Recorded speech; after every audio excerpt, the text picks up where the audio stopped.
Hey guys, I'm Josiah and welcome to Movie News.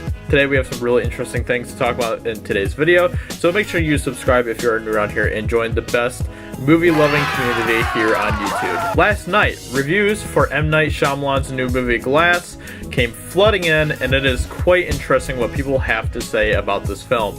I have to say I am actually surprised that it isn't getting the best of reviews.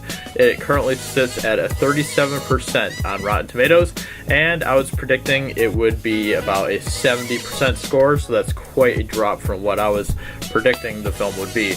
By the way, before we continue, I just want to throw in a little teaser here. Glass will officially be our first movie review film for the channel, so make sure that you stay tuned for Saturday's video discussing how to get involved with movie review. It's a new series coming to the channel. I hope you guys really enjoy it. Subscribe if you are interested in that. Anyway, so 37%. Yikes.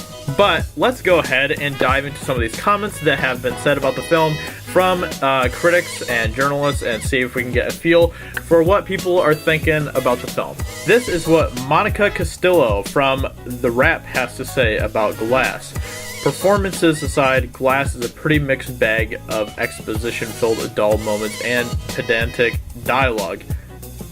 Interesting. So it sounds like performance-wise, Monica liked it, but not so much from the writing side of things, which could be problematic. I mean, performance-wise, did you really think there would be an issue if it has James McAvoy and Samuel L. Jackson and, you know, Bruce Willis?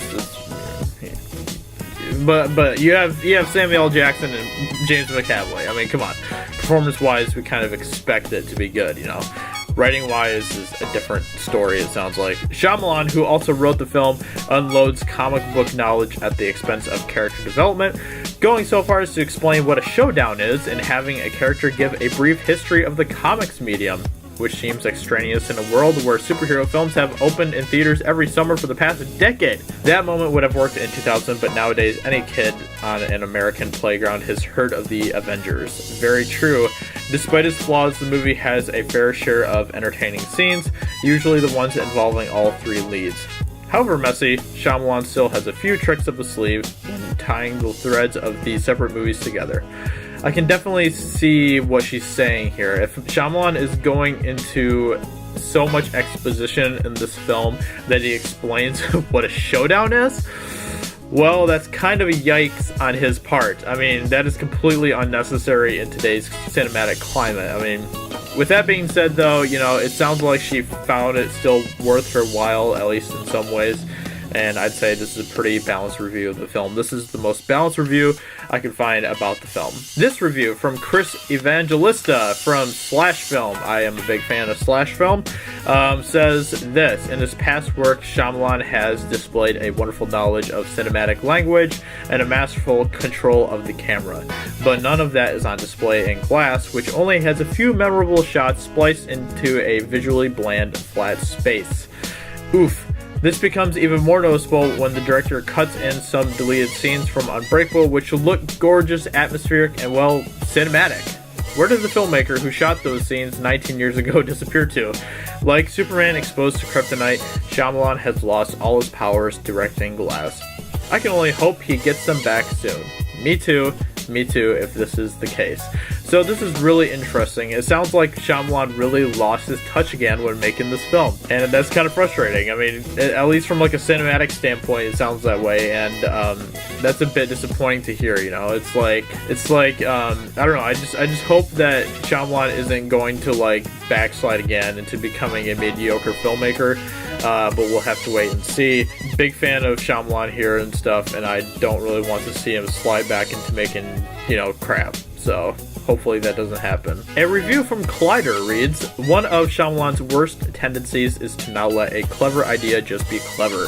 Glass's overall shtick, a cerebral thriller that follows the beats of a comic book, is a smart one, but Shyamalan falls a bit too in love with his own form. He's not just showing you a cool thing, he needs you to know why it's cool in context, and needs to explain every layer of subtext. By the end of Glass, every single main player is transformed into Jamie Kennedy's character in Scream, a cacophony of know-it-all experts shouting at each other, and the audience about the rules of comic book storytelling. That's what Monica was talking about as well.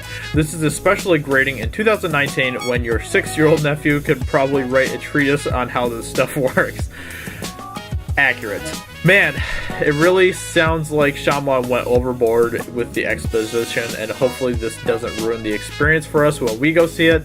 But when we live in a day and age when anyone could tell you how a comic book or comic book movie works, it really just doesn't work at all. This is not what we need in a film in 2019 when we've had like an overabundance of comic book movies coming out for like the past decade.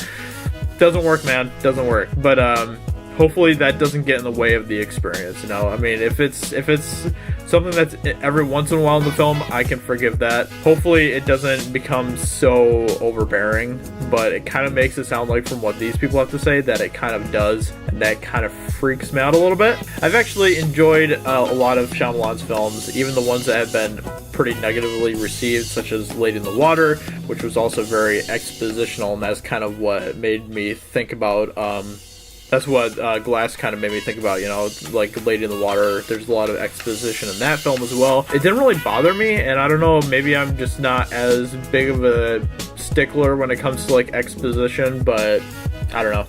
And The Village was another film that, you know, was pretty negatively received from all fronts, you know. I guess it was more mixed from the audience reaction, but the critics they did not like this film.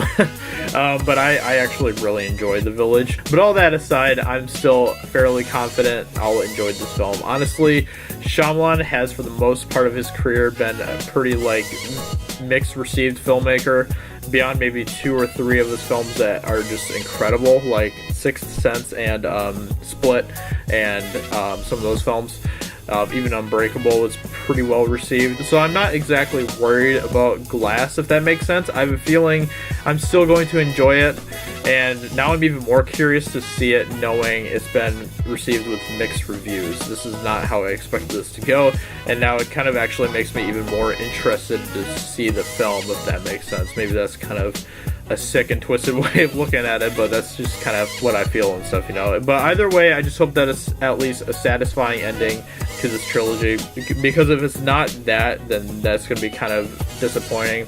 But even if it's not satisfying, the films are so like loosely connected with each other that you can still enjoy Unbreakable or Split without the need of the other film or Glass. So we still have the other 2 films, and both of those films are great, even if we don't end up liking Glass. Anyway, thank you for watching this video. I hope you guys did enjoy these. This is really interesting stuff to read. This was not how I expected this to go with Glass, but yeah, I'm excited for the film. This will be our first film for movie review. This is the chance for you as the community of Josiah Rises to share your opinions, have your voice heard about the films that are coming out in theaters. So let me know what you think about all that and stuff, and if you're new around here, consider subscribing to the channel. We would love to have you join our family. And with that being said, I hope you all have a fantastic day, and I'll talk to you very soon in another video. Talk to you later. Bye.